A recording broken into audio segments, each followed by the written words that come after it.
been a pretty strong start to the year. You won in Spain, reached the final in Malaysia, then that tearaway triumph at the All England. That was that one big title missing from your cabinet, and must have really felt like you've sort of completed the full set when you won that title, and the fashion you won it in.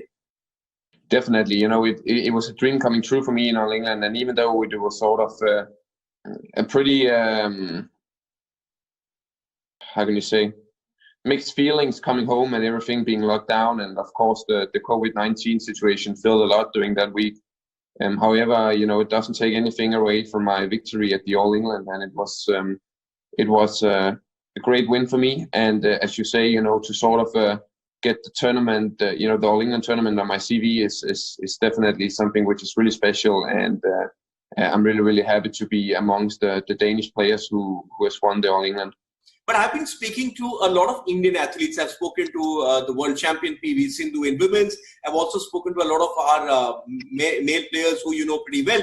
And they seem to all have a consensus that if you start now, it's going to take about 2.5 months for them to sort of reach peak fitness. That is match sharpness.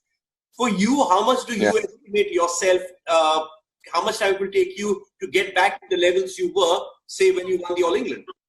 It's tough to say. Obviously we already started practicing and have been doing this for a solid month to 1.5 months right now. So obviously we have sort of got a head start a little bit, but to get into, we're still under limited time, so it's obviously going to take some time still.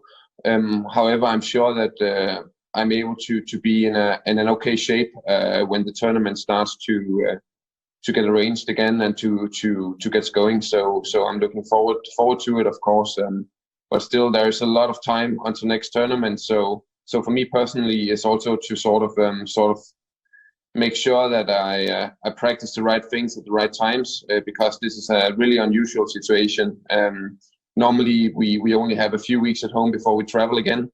But now we're talking several months, so it's a different training situation as well. The other concern is that of these of travel regulations, of quarantine rules in various countries as well, isn't it?